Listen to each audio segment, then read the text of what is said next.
Fala galera do Sport Bus, tudo bem com vocês? Eu sou o Gustavo Aurélio e hoje estou aqui porque a gente está trazendo mais uma entrevista exclusiva e mais uma entrevista com uma atleta olímpica, duas vezes finalista olímpica no skate park. A gente está aqui junto com a Dora Varela. E Tudo bem, aí, Dora? tudo bem? Prazer. Prazer é meu, tudo certo. Boa, fechou. Então, Dora, primeiro de tudo, eu gostaria de saber como que foi esse período pós-Olimpíada que você teve uma lesão no joelho, né? Depois de Paris. Então, como que funcionou esse seu período de recuperação? Como está sendo ainda? Se já está 100% recuperado ou se ainda está trabalhando nessa lesãozinha chata? Então, realmente, depois de Paris ali para setembro, teve um campeonato mundial, queria definir o campeão mundial do ano. E eu tava treinando bastante, já voltei da Olimpíada e nem tive férias, né? Porque teve ali um mês para treinar. Então voltei assim, treinando bastante. E eu tava bem desgastada já por conta da Olimpíada e de não ter parado pós. E aí acabou que na primeira volta do Campeonato Mundial, da classificatória, né? Da primeira fase, assim, eu caí de joelho de mau jeito e rompi parcialmente o LCP, né? O cruzado posterior do joelho, que é realmente o que segura a pancada do joelho, assim. E ligamento demora para recuperar, fiquei 3 meses e meio, assim, parada. Voltei a andar mesmo em janeiro. E aí andei agora em janeiro por umas 3 semanas, ainda recuperando, ainda sentindo um pouco de dor. Fui para Curitiba treinar e lá acabei caindo, abrindo um espacate e também machuquei o meu, meio que o músculo, assim, uma distensão, mas também o tendão ali, que único osso. Então agora eu tô recuperando mais dessa ao mesmo tempo. Foi uma sequência de lesões assim. Mas tudo bem, acontece e foi muito tipo uma férias forçada, mas necessária também. Acabei perdendo umas competições, mas não tem problema, né? Quando lesiona, tem que focar na recuperação, focar no fortalecimento e foi bom para dar uma respirada também, de muita competição atrás da outra. Esse ano ainda não começaram as competições e eu vou voltar a tempo para a primeira, então tá tudo certo. Só perdi um tempinho de treino aí para evoluir, mas isso a gente recupera. Não, e é legal você tocar nesse assunto também, porque principalmente quando a gente fala de um ano olímpico, é claro que todo o foco tá ali, né, nos Jogos Olímpicos e tal, mas a Olimpíada acontece em julho, agosto, que é literalmente ali no meio do ano, e os circuitos mundiais de skate, tanto parque quanto street, continuam. Na questão do street, a gente teve o Super Crown agora em dezembro, então os atletas, eles estão ali no, meio que no meio da temporada e não tem como ter esse descanso, né, que às vezes o pessoal não tem muita noção. Que quem acompanha a Olimpíada, assim, não é do skate, acompanha só a Olimpíada.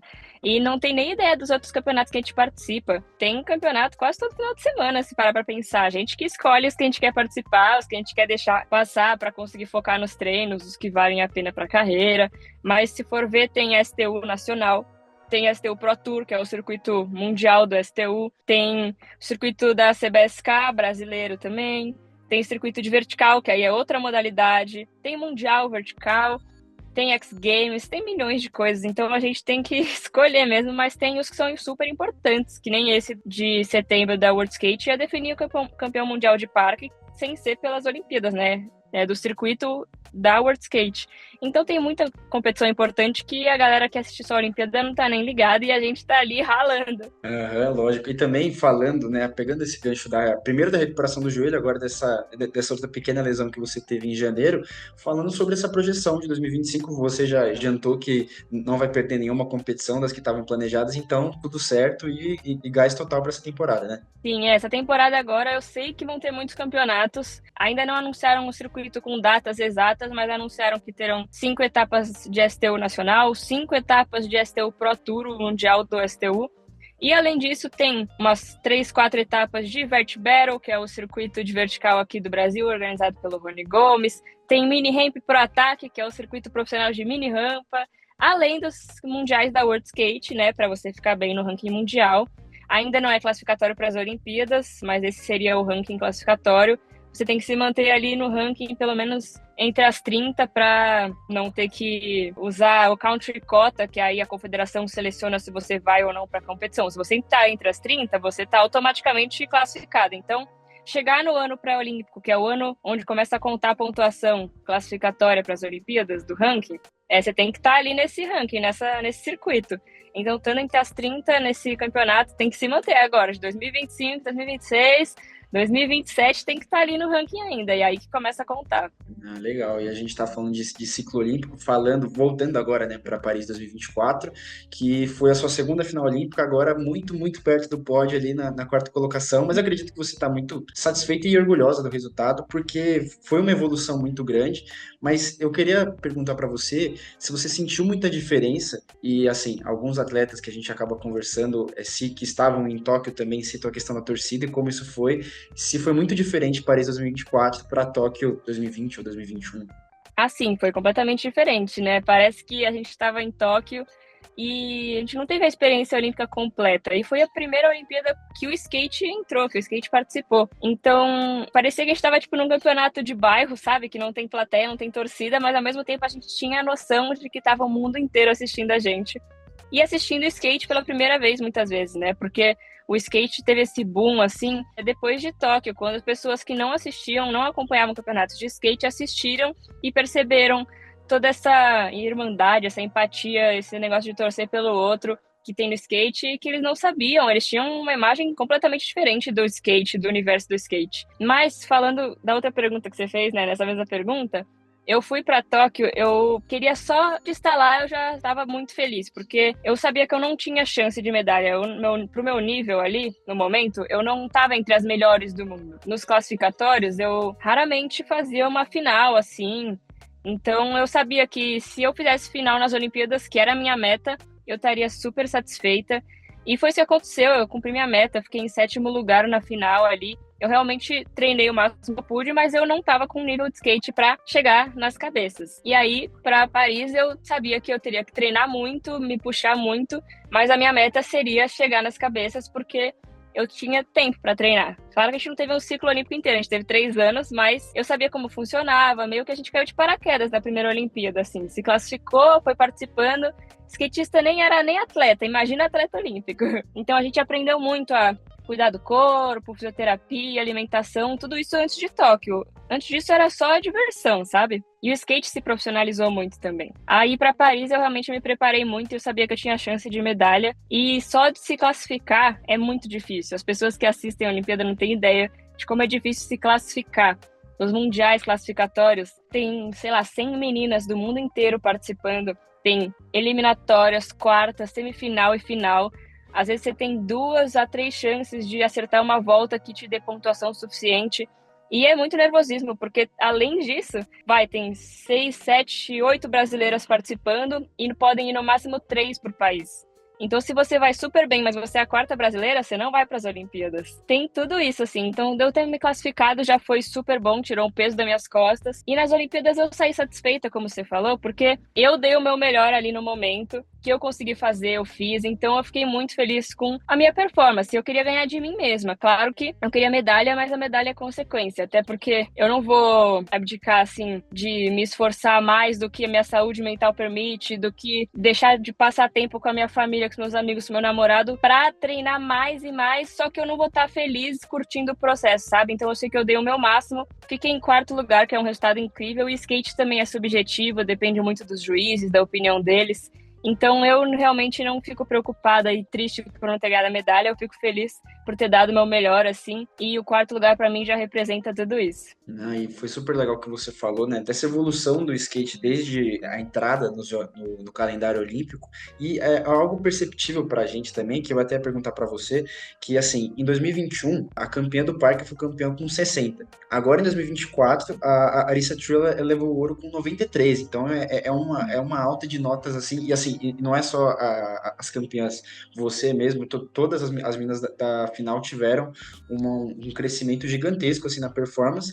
Então, eu queria perguntar, você que está há mais tempo, até né, nesse período que você disse, né, do skate que não era que não era tratado com a profissionalização que é hoje, como foi viver essa evolução e se você sentiu que realmente foi uma evolução em bloco, todo mundo evoluindo junto e puxando o esporte para o mais alto nível. Ah, com certeza. A gente viu essa evolução impressionante, né? De Tóquio para cá, o nível do skate feminino parece que dobrou. Só que realmente a pontuação que você falou, eu acho que tem um pouco dos dois, do nível ter subido, mas também o jeito que eles julgam. Eles passaram a julgar com notas mais semelhantes ao masculino. Então, ali perto da casa dos 90, quando era uma volta próxima das cabeças, assim, tipo, de primeiro lugar, com tudo que eles têm nos critérios que a volta cumpriu, eu acho que eles começaram a julgar o feminino e o masculino com notas mais parecidas. E antes eles estavam julgando o feminino comparando com o nível do masculino. Por isso que eu acho que as notas eram tão baixas. Então eu não sei, eu acho que teve um pouco dos dois, sabe? Nessas notas para ter ido para 90, 80.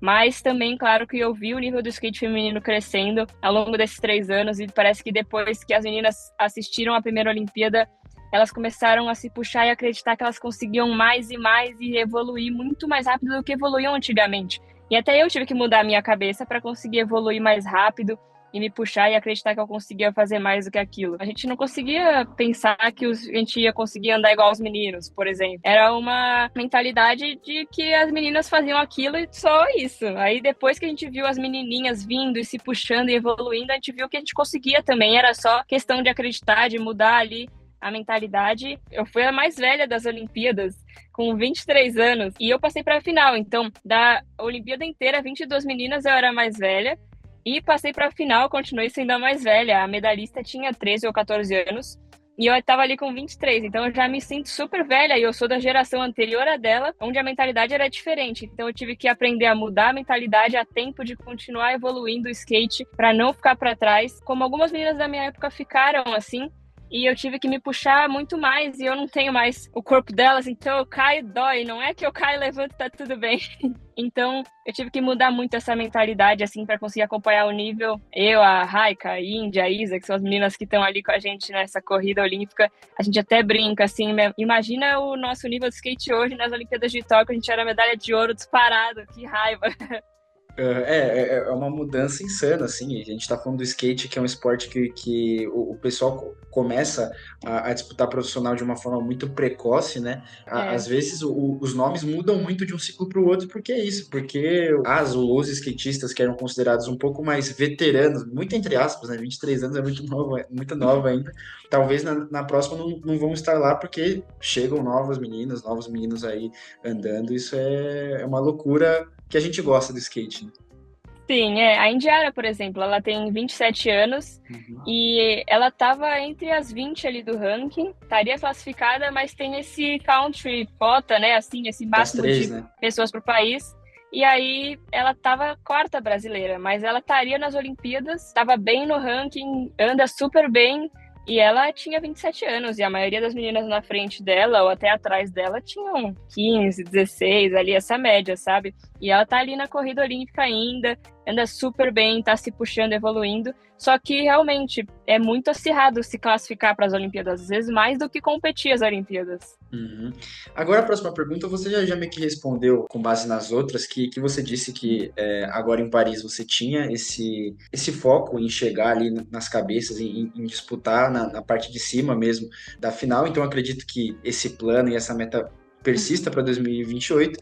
Então, falando mais um pouco sobre a expectativa, assim, porque 2028 vai ser em Los Angeles, que é um dos berços do skate mundial. Eu acho que é algo que e isso vai ser muito legal, não só do skate como do surf também, que são dois esportes que entraram juntos. Então, eu queria te perguntar, assim, primeiro, acredito que sim, se você já competiu lá em LA e como foi a sua experiência e como que tá essa expectativa ainda teoricamente longe, né? A gente está meio que nesse ano de início de ciclo, mas como que você consegue manter essa preparação e meio que trilhar o caminho que começa agora, não tem como largar agora, que tem que iniciar os trabalhos. Exatamente. Que bom que eu tive essa lesão agora. Foi bem depois das Olimpíadas, então eu tive umas férias, consegui planejar tudo que eu quero para esse ano. E tô descansada e motivada, então foi bom até. Mas realmente tem que já pensar no próximo ciclo. Até atleta olímpico é meio que a vida é dividida de 4 em 4 anos mesmo. E eu quero muito participar de Los Angeles, eu quero ir para mais uma Olimpíada. Vou ter ali 27 anos, eu acho. E talvez seja a minha última, assim, eu não sei se eu vou aguentar mais uma depois de Los Angeles, porque é uma pressão absurda, não tem como negar. Eu adoro competir, mas às vezes eu vou querer participar de outras competições que você não sente tanta pressão, não precisa ir ao seu limite extremo. E eu vou ter já participar de 3, vai estar tudo certo. Depois de Los Angeles eu vejo se eu aguento mais uma ou não. Mas eu quero muito para Los Angeles e eu quero estar no meu maior nível até lá. Sei que eu vou ser uma das mais velhas, porque dá para acompanhar o skate feminino crescendo e a idade que as meninas estão agora. Mas eu sei que 27 ainda é nova, então tem que mudar isso na minha cabeça. Para me preparar, claro que eu tenho manobras que eu treino, que eu quero colocar em Los Angeles, e eu vou, assim, competição após competição, eu vou evoluindo minha linha, minhas manobras que eu coloco em competição, e todas as competições que acontecem nos anos antecedentes das Olimpíadas, elas são como um treino, assim. Porque você tem que fazer uma volta de 45 segundos com suas melhores manobras. Então, se eu for campeonato após campeonato, melhorando ali a minha volta, o nível de dificuldade das minhas manobras e conseguindo acrescentar mais e mais coisas que me deem mais pontos, eu acho que já é um ótimo jeito de me preparar, assim, competição após competição. Ah, legal, legal. E Aí você assim, falou da primeira competição, né, em Los Angeles, eu já participei muito lá, só que minha sim. primeira competição internacional foi lá em 2016, eu nunca Putz. tinha saído do Brasil e eu fui pra Califórnia participar da minha primeira. Aí é o sonho de qualquer skatista ir pra Califórnia, né? Aham. Ah, então, então tem uma história emocional envolvida aí também, né? A sua primeira competição, que legal.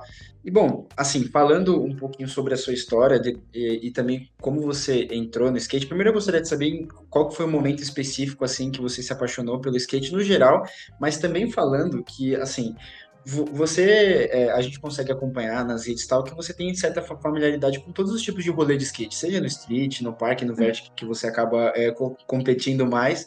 E aí, juntando na primeira, né, quando que surgiu essa paixão pelo skate, quando que você passou a focar mesmo no parque, você sempre, no parque vert, né, mas assim, você sempre andou de skate nessas modalidades ou já teve algum momento que você andou mais street? Na verdade, eu comecei aos 10 anos de idade, fazia muitos esportes antes. Minha família sempre foi dos esportes. Ninguém era do skate, mas era do esporte. Então, fiz ginástica olímpica há muito tempo, fiz futebol, fiz vôlei, fiz várias coisas. Aí, aos 10 anos de idade, eu cismei que eu queria um skate, assim. Daqueles que você vai na Decathlon e faz todos os esportes que a Decathlon oferece. E aí, um dia eu cismei que eu queria aquele skate da Decathlon, pedi de Natal, minha avó que me deu. E fiquei brincando nas férias escolares. Aí eu tava meio no tédio, andando no chão de casa, assim. Meu pai falou: não, vamos numa pista de skate, lá tem mais coisa para fazer, você tá de férias, vamos curtir. Me levou numa pista de skate perto de casa, assim, a primeira que ele achou.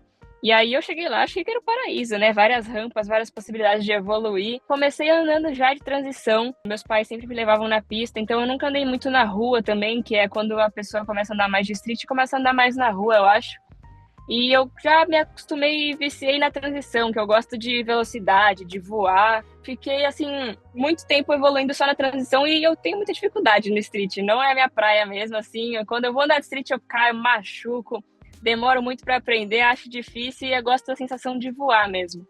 Então, eu sempre fui da transição. Gosto do vertical também, porque me ajuda a evoluir no parque. Mas eu sempre competi parque. O vertical eu gosto de competir porque é uma modalidade diferente do que eu tô acostumada. Então é bom variar um pouco. Mas o meu foco principal mesmo é o parque. E parque é uma modalidade nova, porque na verdade o início era um bowl, né? Competição de bowl, que é aquela piscina vazia daquela história da Califórnia. E aí o bowl foi evoluindo, começaram a fazer um bowl mais amplo, com diferentes transições, para ficar mais democrático também e para ter, né, de tudo, assim, para todos os skatistas mostrarem suas habilidades todas, assim. Então, o parque é uma evolução do bowl, assim. É uma modalidade nova, querendo ou não. E eu gosto muito disso, que cada parque um é diferente do outro, que cada transição é diferente, você tem que se acostumar e tem que mostrar que você consegue andar em todos. E também tem outra modalidade que eu sou viciada, que é a mega rampa, né? Que sempre foi meu sonho desde que comecei a andar de skate. Fui a primeira brasileira a dropar a mini mega, que é aquela mega rampa, só que a versão menor, que já não é tão menor, né? Ela já é gigante, só não é do tamanho do X Games e do Bob Burnquist, que depois que eu fiz essa meta também fui a primeira a dropar a mega rampa do Bob. E a sensação é maravilhosa, porque realmente eu gosto da sensação que é de ficar no ar, assim. Então, essa modalidade também que eu amo muito andar. Não ando muito porque não tem competições para as meninas, tem muito poucas meninas ainda nessa modalidade, mas eu gosto de andar de tudo. Andar de skate é bom, eu só realmente no street eu só brinco porque eu não sou muito boa, não. Resumindo, a Dora Varela gosta de voar. É isso, né? É, a melhor Perfeito. sensação é essa. Boa, boa. E, enfim, agora, já que a gente está falando sobre toda essa sua carreira, em 2024 a gente conheceu uma nova versão da Dora, que foi você como comentarista, né? E eu queria perguntar para você como que você se sentiu e foi comentarista em eventos muito grandes, assim, a gente está falando de STU, a gente está falando do Super Crown que teve no final do ano passado, e como você, assim, se você conseguiu assimilar tudo de rápido para entender como que é o fluxo, né, participando das competições desse outro jeito, e acredito que como você já adiantou, né, essas férias adiantadas meio que te ajudaram a entrar nesse ramo também, né? Ah, exatamente. Como eu não estava participando da competição, né, competindo, acabou que foi muito bom para eu estar ali também junto com todo mundo, com os meus amigos, acompanhando de perto, né, por trás das câmeras, praticamente.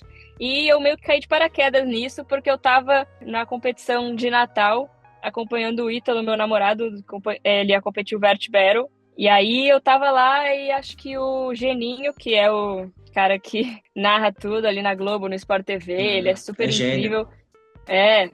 E ele acabou passando mal e precisavam de alguém. E eu não ia competir, tava machucada. E aí me chamaram de última hora, assim, do dia pra noite. Eu falei, beleza, bora. E aí me deram orientações de como falar, do como é que funciona e tudo mais, mas meio que caí de paraquedas dessa vez. E aí eu gostei muito, achei super divertido. Eu fiz ali com o Everaldo, mas também depois fiz com o Serginho. Os dois são incríveis, me deixam super à vontade, assim. Gostaram, eu acho, né? E me chamaram para fazer mais vezes. E como eu ainda estava machucada, 3 meses machucada, eles me chamaram para fazer o STU de São Paulo, que eu também não iria competir, deveria, mas não ia conseguir. Fiz a locução lá, super legal também. Aí foi puxado, que aí tinha semifinal e final de parque, street, então tinha muito feminino e masculino, um monte de coisa rolando. E aí me deram umas orientações. Você fica com um ponto, assim, então eles ficam falando com você enquanto você tá narrando, é complicado de assimilar, assim. E tem que saber quando jogar para cada um, né, as falas, o que comentar no momento. Também a transmissão da TV tem um tempo ali que você pode falar, depois você tem que esperar a nota, é tudo um monte de coisa que tem que acontecer ali para dar certo, mas eu achei super legal. E é uma coisa que eu quero fazer mais, assim. Esse ano eu espero estar competindo nessas competições, mas sempre que tiver oportunidade, como por exemplo o SLS, né, o Super Crown, que não é minha modalidade, eu não vou competir, eu adoraria fazer. Eles já falaram que sempre que eu puder, eles vão me chamar. E é uma coisa que eu curti muito assim, a vida de atleta, ela é curta, né? Então, eu acho que é legal ir para esses outros lados do esporte, porque querendo ou não, uma hora não vai dar mais para competir em alto nível. Aham, e a próxima pergunta você também já respondeu, que eu ia perguntar sobre agora esse ano de 2025, né? Se que, obviamente, você voltando para as pistas oficialmente, o seu foco vai estar nas competições, mas você já adiantou que tem vontade de continuar, e acho que isso é muito legal, até porque, por mais que existem pessoas, por exemplo, o Serginho, que ele acompanha o cenário há muito, muito tempo, a visão de um atleta profissional, você ainda atleta em atividade, mas depois, posteriormente, uma ex-atleta é algo diferente e algo que agrega muito, né? Então, é um momento, é um espaço que vocês têm ali para falar tudo que vocês sabem, tudo que vocês já viveram e tentar construir essa ponte da pista para quem está assistindo. Exatamente. Eu acho legal ter ali o locutor mesmo, assim, né? Aquele que passa as informações, tudo que está acontecendo, direciona. E acho legal ter um atleta que tenha a visão de dentro das pistas, já teve experiência da própria competição que está acontecendo, ele já competiu, então sabe como é que é ali o momento. Por exemplo, filmou um skatista no Street League ali com a chave no skate, aí tava fazendo uma coisa, e aí eles me perguntaram o que ele tá fazendo, sabe por quê agora nesse momento da competição. E é muito bom a gente que sabe exatamente o que o atleta está sentindo naquele momento, o que ele está fazendo no skate dele, o que vai ajudar, o que vai atrapalhar, estratégia. A gente consegue passar um pouco dessa visão de dentro, enquanto o locutor, ele explica para o público que está assistindo e tudo mais o que está acontecendo, dá informações, detalhes, notas, tudo. Então é legal mesclar esses dois lados. Então, Dora, a gente está chegando aqui no final da nossa entrevista. Agradeço muito, muito a disponibilidade para estar conversando com a gente. Boa sorte para esse ano de 2025, sem lesões e com muitas competições. E até uma Obrigada. próxima, se Deus quiser. Se Deus quiser, muito obrigada pelo convite. Pode me chamar mais vezes quando quiser conversar. Obrigada, viu? Fechou, valeu. E agora, deixando um recado também, muito obrigado para todo mundo que acompanhou. Se acompanhou até aqui, segue Sport Buzz em todas as redes sociais, segue a Dora Varela também, para não perder nada. E para as próximas entrevistas, seja aqui no Sport Buzz ou em outros lugares, estamos por aí. Valeu, gente.